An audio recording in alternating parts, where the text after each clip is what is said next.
Hoje, então, na aula de filosofia, nós vamos estar falando aqui sobre o tema Sócrates e os sofistas. Essa aula é principalmente para a gente definir o que é Sócrates e o que é sofista, ou seja, as ideias de Sócrates e as ideias do sofista.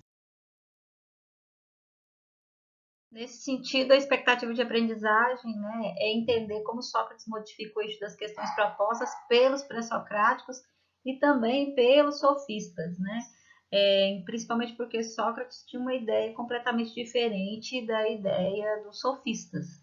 A gente precisa entender justamente essas principais diferenças. E essa aula contempla, as atividades que vocês vão realizar sobre o movimento sofístico e o movimento de Sócrates, que são questões de múltipla escolha, onde vocês vão estar elaborando e julgando os itens a partir do que vocês vão aprender aqui na aula, ok?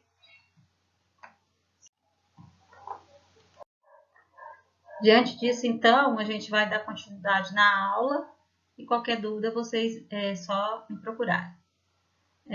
Sócrates diz nada saber e, colocando-se no nível de seu interlocutor, dirige uma aventura dialética em busca da verdade, que está no interior de cada um. O sofista, ao contrário, faz retórica, discurso de forma primoriosa, porém vazio do conteúdo. Sócrates faz dialética com bons argumentos. O que isso significa? Essa aula está direcionada principalmente à ideia que Sócrates faz sobre a verdade e os sofistas. Sócrates, para ele, a verdade ela tem que ter argumentos, ela precisa ter um caminho, e o início de tudo. Para os sofistas é ao contrário, os sofistas eles não têm compromisso com a verdade, tá? Eles eram considerados professores ambulantes que explicavam todos os tipos de assunto, mas sem o compromisso com a verdade. Sócrates justificava sua crítica aos sofistas no procedimento deles jogar com as palavras, por meio da retórica e da oratória. Foi o que eu falei. O Sócrates criticava como os sofistas não tinham compromisso com a verdade. Ainda que fosse confundido com outro sofista qualquer, Sócrates diferenciava-se deles, não somente por abominar pagamentos monetários em troca de seus ensinamentos ou identificar a sofística como jogo de palavras que impedia a descoberta da verdade. Então, o Sócrates abominava a ideia dos sofistas cobrarem para ensinar, porque Sócrates saía para todos os lados ensinando tudo sobre todos os assuntos. Ele não cobrava e ele achava essa ação dos sofistas como se fosse um charlatão. Para ele, a atividade sofística, apesar de afirmar que buscava o bem para a democracia, acabava era degradando. O que significa isso? Como eles não tinham compromisso com a verdade, então eles não eram obrigados a falar a verdade. Dessa percepção de pensamento sofístico se constituiu o pensamento e o esforço socrático, que é na questão da verdade a essência, permitindo ao homem grego atingir a verdade. Para tanto, Sócrates fez um dos mesmos mecanismos linguísticos que os sofistas, com o claro objetivo de expor esses sofistas como falsários, que apoderavam do conhecimento falacioso, que é falácias, algumas inverdades, apresentando, enfim, como demagogos.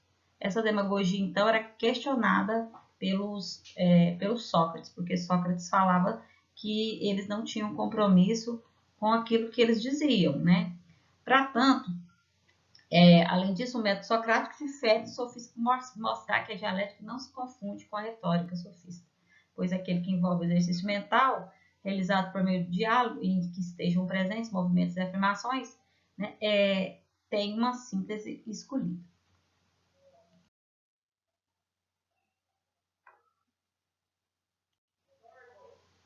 Por isso, então, a crítica aos sofistas. O Sócrates era um professor, na verdade, que tinha amor à causa, Já os sofistas não. Eles só tinham amor àquilo que desse lucro a eles. O sofista, então, faz retórica, e o Sócrates faz dialética. Na retórica, o ouvinte é levado a uma enxurrada de palavras que, se adequadamente compostas, persuadem sem transmitir conhecimento algum. É aquela questão de você ter argumentos, mas não ter razão. Às vezes você pode ter argumentos, mas os seus argumentos não são baseados na razão, acaba que vira uma enrolação. Já na dialética de Sócrates, opera por perguntas e respostas. A pesquisa procede passo a passo e não é possível ir adiante sem deixar esclarecido o que ficou para trás. Que fique claro isso para vocês, que o método sofístico é um método sem compromisso com a verdade e o método socrático é aquele que investiga realmente, passo a passo, tudo o que aconteceu. O sofista, ele ganha para ensinar. Sócrates não, ensina por amor. Espero que vocês tenham entendido, né, e que sirva de base para vocês realizarem a atividade. Até uma próxima aula.